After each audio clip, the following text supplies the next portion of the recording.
Buenos días compañeros, mi nombre es Siria Escobedo y yo les voy a presentar el tema de disfunción eréctil. La disfunción eréctil se define como la incapacidad persistente o recurrente del hombre para desarrollar o mantener una erección de suficiente rigidez que le permite llevar a cabo una actividad sexual satisfactoria. La erección normal es un fenómeno vasculotisular complejo. Este está sometido a la influencia de factores psicológicos, hormonales, neurológicos, vasculares e ísticos. Para entender la disfunción eréctil es importante conocer cómo se lleva a cabo la erección. Todo comienza cuando estímulos visuales, auditivos, olfatorios y táctiles desencadenan el estímulo sexual. Esto hace que se estimulen las áreas corticales y subcorticales que mandan impulsos cerebrales que activan a su vez a los centros medulares involucrados con la erección. En la porción sacra de la médula espinal se mandan impulsos parasimpáticos que llegan al pene a través de los nervios pélvicos. Las fibras parasimpáticas secretan péptido intestinal vasoactivo, acetilcolina y óxido nítrico. El óxido nítrico activa la enzima guanilil ciclasa, que provoca el aumento de la formación de monofosfato de guanosina cíclico. Este activa proteinsinasas que fosforilan algunas proteínas y canales iónicos y dan como resultado la relajación de las arterias del pene y las fibras musculares lisas del tejido eréctil de los cuerpos cavernosos del pene. El flujo sanguíneo aumenta, que provoca la liberación de óxido nítrico desde las células endoteliales vasculares y vasodilatación. El tejido eréctil experimenta una gran dilatación cuando la sangre arterial fluye a su interior a presión mientras el flujo venoso está parcialmente ocluido. La elevada presión en el interior de los sinusoides provoca un abombamiento del tejido eréctil, de tal forma que el pene se endurece y se alarga, un fenómeno que se denomina erección. Se dice que a lo largo de su vida, un 20 a 30% de los varones tendrá al menos un episodio de disfunción eréctil. El informe de Kinsey puso de manifiesto la asociación entre disfunción eréctil y edad. Kinsey pudo observar que mientras que un solo 2% de los varones admitía tener una disfunción eréctil antes de los 40 años, este porcentaje ascendía al 25% en los mayores de 65 y al 75% después de los 80. En un estudio realizado en Massachusetts, Estados Unidos, de 1.290 varones de edades comprendidas entre 40 y 70 años, se pudo ver que la prevalencia de disfunción eréctil en este grupo de edad era del 52%. Estos estudios han ayudado para establecer que la edad se comporta como un factor de riesgo de disfunción eréctil. Además, reflejan también cómo la influencia del estilo de vida, como lo es la obesidad, tabaquismo y la falta de ejercicio, influyen negativamente en la aparición de disfunción eréctil. La disfunción eréctil se puede clasificar según su etiología en una orgánica, psicógena o mixta. Hablamos de una disfunción eréctil de tipo orgánica cuando ésta es secundaria a alguna patología o lesión. Aquí podemos encontrar otras categorías como la disfunción eréctil causada por problemas neurogénicos, que se estima que representa hasta el 20% de todas las disfunciones eréctiles. En este tipo podemos encontrar a la neuropatía periférica debida a diabetes, ya que puede afectar a las terminaciones nerviosas y producir una deficiencia de neurotransmisores. Una lesión en la médula espinal puede afectar a la función eréctil. Una enfermedad de Parkinson se asocia a alteraciones sexuales como una disminución del deseo sexual y disfunción eréctil, así como una lesión directa de los nervios cavernosos o pudendos por un traumatismo, cirugía o cáncer puede ser otra causa de disfunción eréctil de tipo neurogénica. De igual manera, también tenemos a las disfunciones eréctiles orgánicas causadas por problemas endocrinos, como por ejemplo el hipogonadismo. La frecuencia de disfunción eréctil en hipogonadismo varía entre el 6 hasta el 45%. El hipotiroidismo también puede contribuir a disfunción eréctil debido a la secreción reducida de testosterona y concentraciones elevadas de prolactina. Además, la disfunción eréctil puede formar parte del cuadro clínico de enfermedades como hipertiroidismo, enfermedad de Addison y acromegalias. Una endocrinopatía que no podemos dejar pasar por ser una de las principales causas de disfunción eréctil de tipo orgánica es la diabetes. De hecho, la diabetes puede representar hasta un 20% de las causas de disfunción eréctil. Dentro de las causas que favorecen la disfunción eréctil en pacientes diabéticos está la alteración vascular, ya que se observa una disfunción endotelial que está estrechamente relacionada con microangiopatía que afecta al músculo liso. Otra alteración que presentan los pacientes diabéticos es la neuropatía mencionada anteriormente. De hecho, la manifestación inicial clínica de la neuropatía periférica muchas veces es la disfunción eréctil. Otra de las principales causas de disfunción eréctil de tipo orgánica son los problemas en los vasos, que pueden ser arterial o cavernosos. La patología arterial altera la fase de flujo y es causada principalmente por patologías como arteriosclerosis, hipertensión, hiperlipidemia, endotelopatía y causas tóxicas como tabaquismo y alcoholismo. La disfunción eréctil, los accidentes cerebrovasculares, la insuficiencia coronaria, la hipertensión arterial, la dislipidemia y la arteriosclerosis tienen en común la disfunción endotelial. Esto secundario a una destrucción o una pérdida de la actividad del óxido nítrico en el endotelio, que va a traer como consecuencia un deterioro en la capacidad de mantener la erección del pene, es decir, en una disfunción eréctil. Por tanto, la disfunción eréctil debe formar parte del estudio clínico inicial de estas enfermedades. Algunos ejemplos de los cavernosos son los canales venosos agrandados por distorsión de la túnica albúgena, como ocurre en la enfermedad de Peyronie, en el envejecimiento y en la fractura del pene. También tenemos la incapacidad del músculo liso cavernoso de relajarse por fibrosis, comunicación anormal entre el cuerpo cavernoso y el esponjoso o el glande y cambios funcionales de las células musculares lisas del cuerpo cavernoso, como suele ocurrir en alteración de neurotransmisores o sus receptores. Por último, tenemos a la disfunción eréctil orgánica causada por drogas y fármacos. En el caso de las drogas, tenemos a las drogas legales e ilegales.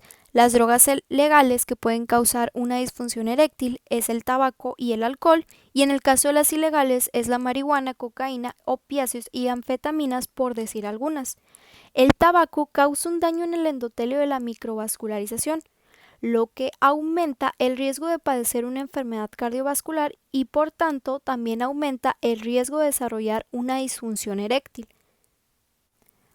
En el caso de los fármacos que pueden causar una disfunción eréctil, tenemos a los fármacos antihipertensivos, como por ejemplo a los beta bloqueadores no selectivos, el propanolol, el cual estimula los receptores beta-2 adrenérgicos bloqueando la relajación del músculo liso.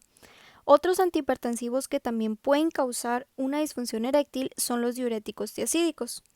Otra familia de fármacos que puede causar una disfunción eréctil orgánica son las drogas psicotrópicas, como por ejemplo los inhibidores de la monoaminoxidasa, los antidepresivos tricíclicos, los antipsicóticos, ya que estos bloquean a los beta-adrenérgicos, las benzodiazepinas, ya que producen una disfunción eréctil por la inhibición de la vía dopaminérgica central proeréctil.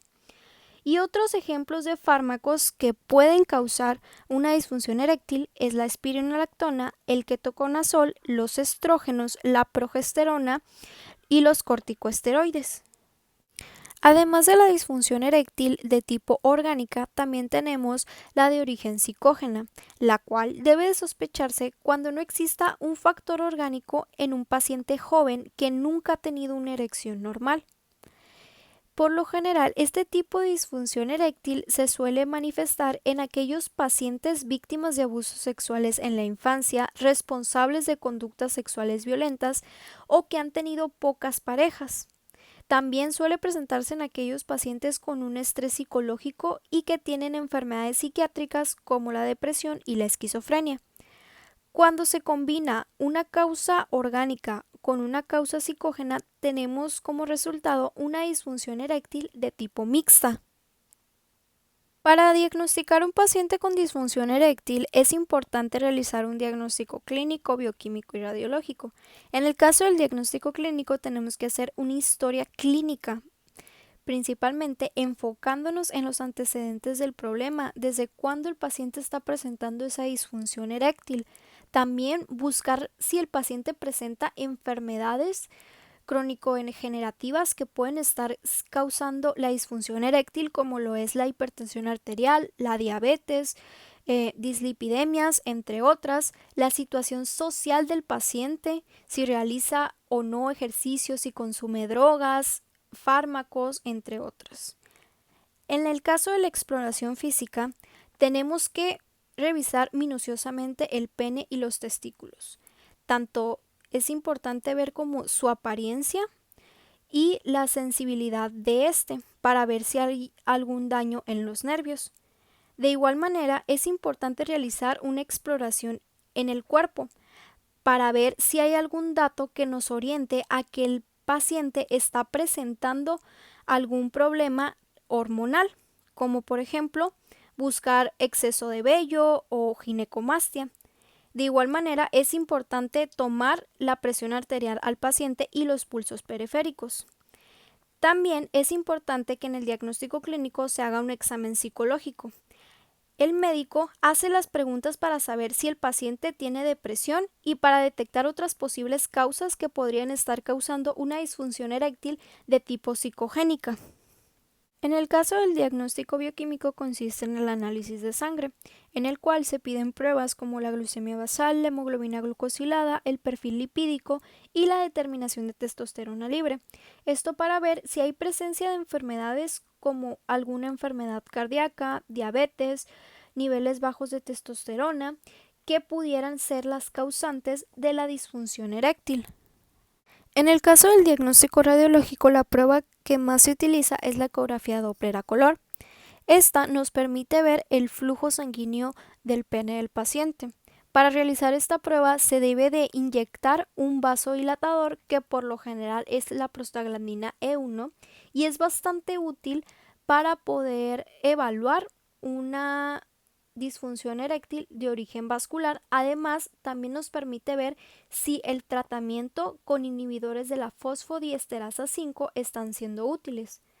Si hay un resultado anormal en la ecografía de Doppler, se procede a hacer un estudio más invasivo como lo es la arteriografía selectiva de pene. En el caso de una arteriografía selectiva de pene, lo que se realiza es igual, se inyecta en los cuerpos cavernosos un vasodilatador, que también puede ser la prostaglandina E1. Posteriormente se canaliza la arteria pudenda interna y se inyecta un contraste radiológico. Esta prueba nos es útil para evaluar la anatomía y el aspecto radiológico de las arterias ilíacas, pudendas internas y penianas. Es muy usada para ver una disfunción eréctil secundaria a una lesión arterial traumática. En el caso del tratamiento para la disfunción eréctil podemos dividirlo en una primera línea de tratamiento que incluye a los fármacos orales y a los dispositivos de vacío. Una segunda línea que incluye a las inyecciones intracavernosas, al alprostadilo en crema e intrauretral. Y una tercera línea de tratamiento que incluye un implante de una prótesis de pene.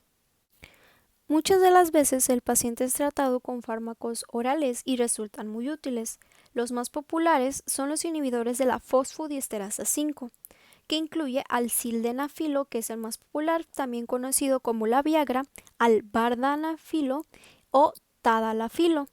Estos fármacos, como lo dice en su nombre, inhiben a la enzima fosfodiesterasa 5. Esta enzima se encarga de degradar al monofosfato de guanosina cíclico. Al no degradarse el monofosfato de guanosina cíclico, este se potencia y prolonga para provocar la erección.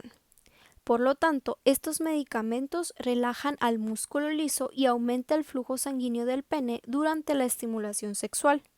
También se puede dar una terapia hormonal, al cual al paciente se le da testosterona oral en aquellos casos que la disfunción eréctil es causada por bajos niveles de testosterona, pero con frecuencia no es eficaz y puede producir una lesión hepática.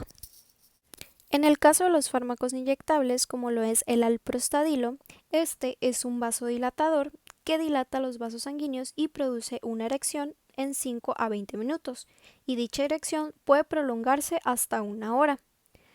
Muchos hombres consiguen erecciones más potentes tras la inyección de estos fármacos. Sin embargo, se debe de tener cuidado con los efectos adversos, ya que puede causar una erección persistente, que es conocida como priapismo, cicatrices y un endurecimiento en la zona de la inyección.